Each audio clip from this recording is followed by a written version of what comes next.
Okay, so everything has been changing. There is massive upheaval throughout Europe with the revolutions going really crazy, and you can read all about that. But there were plenty of people who wanted to maintain the status quo. Whoever had life really good before all the revolutions wanted to try to keep things nice for themselves. And so there was this meeting called the Congress of Vienna, and it had two main purposes. The Congress of Vienna had all the leaders from all the big European countries come together. Their two main purposes were number one, fix all the problems that Napoleon made. Napoleon had conquered most of Europe and had controlled most of Europe for a long time. He had messed with all their governments, put a lot of like his cousins as kings of different places. And so we need to go back to the way things were. And that's really what number two was, maintain the status quo. Let's pretend Napoleon just never happened and go back to the way things were before Napoleon. Get the old kings back, or if they died in the fighting, get their nephews, their sons, their cousins, get some royal family member back on the throne. That even happened in France. The king who got his head chopped off, his brother became the next king after Napoleon, which is like, that's weird. He chopped one guy's head off and then called his brother in a few decades later. Okay. Well, the Congress of Vienna had all these really important leaders. There's Tsar Alexander the First of Russia. So the Tsar of Russia came himself personally. Lord Castlereagh of Great Britain, Charles Talleyrand of France. Yeah, France got to send a guy to try to figure out how to fix all the problems that France made. But that was kind of awkward for him. Prince von Metternich was the guy who led this. He is from Austria, one of the bigger nations in Europe, one of the ones that had withstood Napoleon the best. And they try to maintain the status quo with something they call the Concert of Europe. A concert has a whole bunch of different musicians, lots of different musical instruments, all playing nicely in harmony, all together, all different, but we all play nicely. They also set into power something called balance of power politics, where we want to make sure that no one can do what Napoleon did ever again.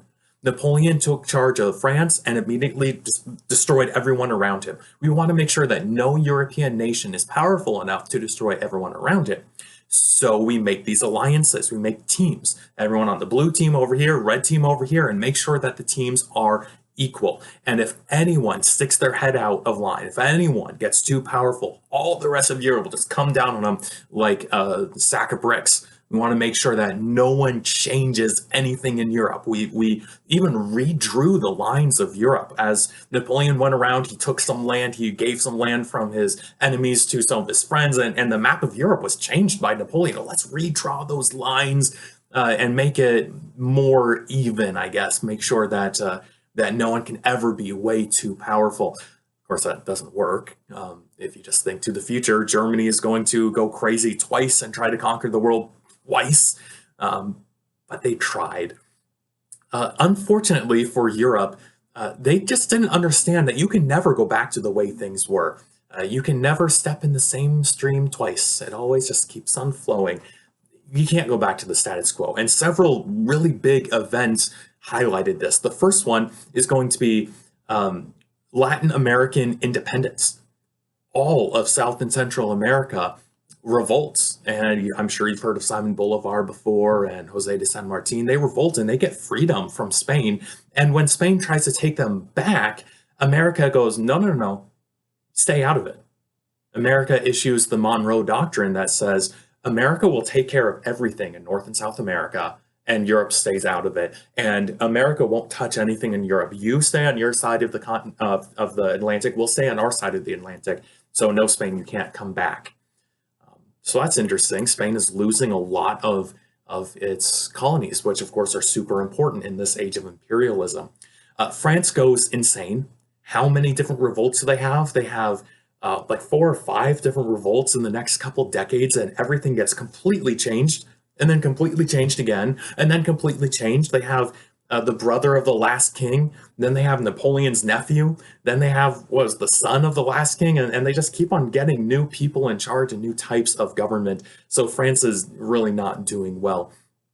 France even tries to meddle in Mexico, tries to take over Mexico, and America put a quick stop to that. You can read all about that. That's fun. Greece declared independence from Turkey. And at first, the Congress of Europe was like, oh, no, no, no, we can't change anything. But then Europe is also going really nationalist, and they say, hey, if we can be nationalists, how come Greece isn't allowed to be nationalist? So, oh, we have these two conflicting ideas. We love nationalism and we love the status quo, but which one's going to win out?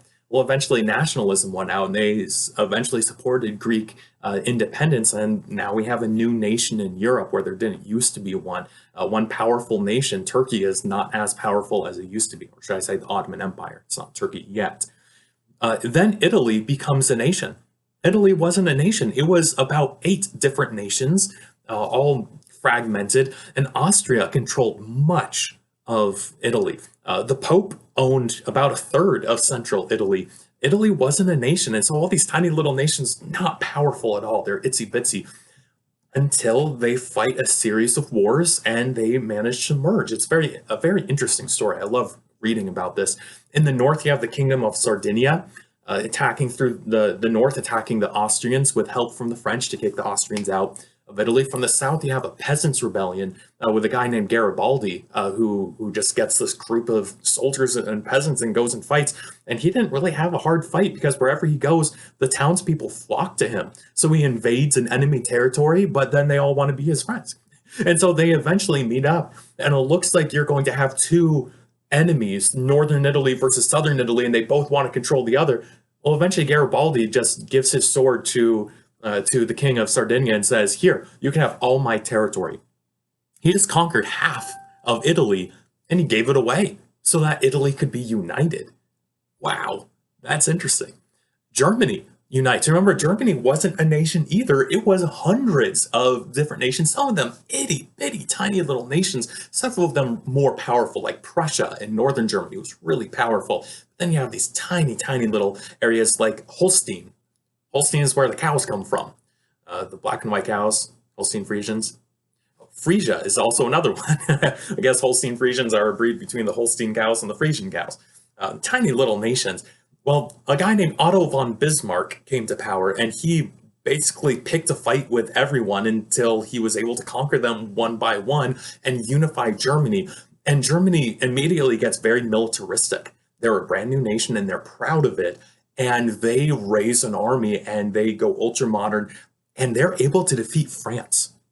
Just a few decades ago, France completely stomped everyone else on the continent. Now Germany defeats France in the Franco-Prussian War. More on that later, though. Everyone gets scared of Germany, so there's this arm race where everyone starts stockpiling weapons and building up their army.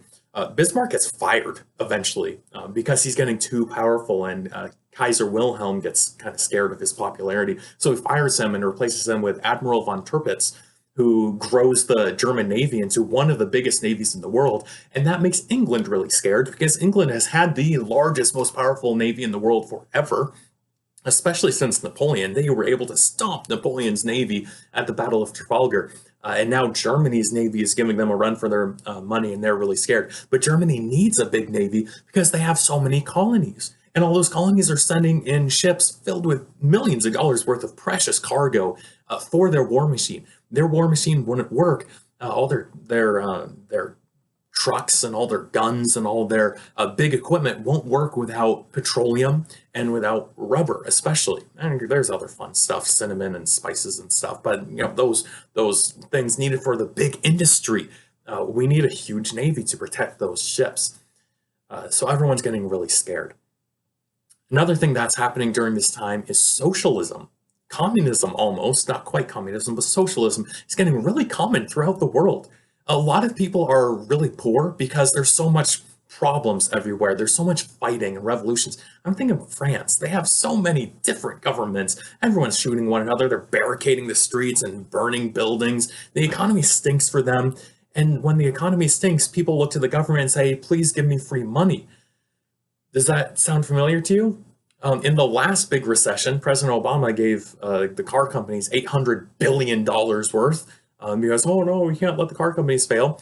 And now the government has given out $2 trillion, and a lot of that money is going to just normal people. And hey, I would love to get a check in the mail. I'm probably going to get a nice check in the mail just for living in America. But is it the government's job to just hand out free cash?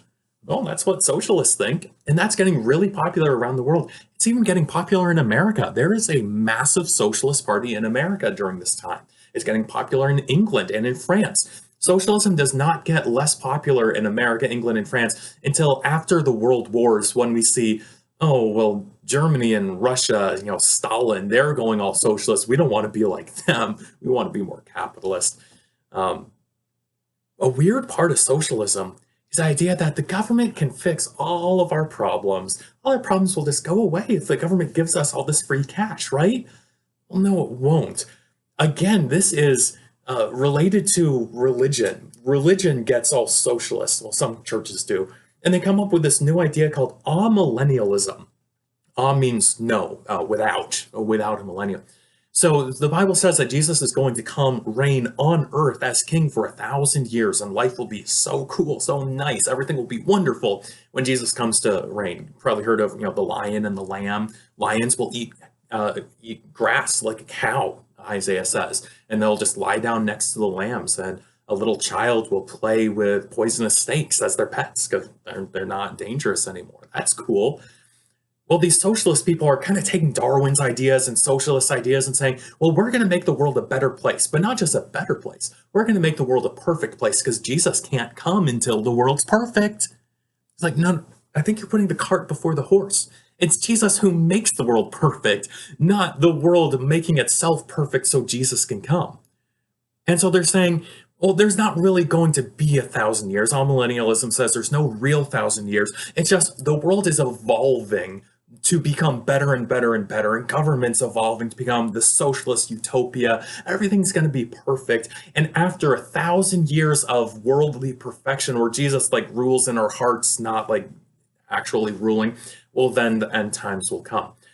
Amillennialism and this socialist paradise, it kind of went out of fashion when World War I happened. And people said, oh, wait a second, the world's not getting all that better. And then after World War I, there was the Great Depression, and then World War II, and then the Communist Cold War, the Iron Curtain, and everyone's looking around the world and saying, the world is not better than it used to be 50 years ago. We're in desperate need of help, and our government's not the one who's going to help us. The only one who can help us is Jesus. Bye-bye, amillennialism. One more fun story for you, and that is before the Franco-Prussian War, Bismarck pretty much invented the modern-day spy network system.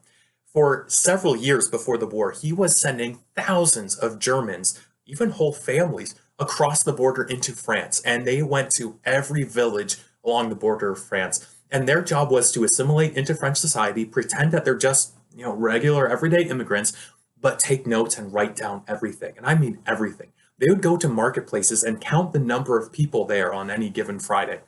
They would count the number of cows in the countryside, the number of sheep. They'd count the number of factories. They would go to the big forts and they just walk around the fort as if they're just curious, count the number of cannons. They would watch the military parades and count the number of soldiers. They'd take a good look at where all the wagons are going and where these armies are getting their supplies from. They would look for the big depots where they have all the extra supplies of guns and ammunition and things. And they sent back tons of information for years.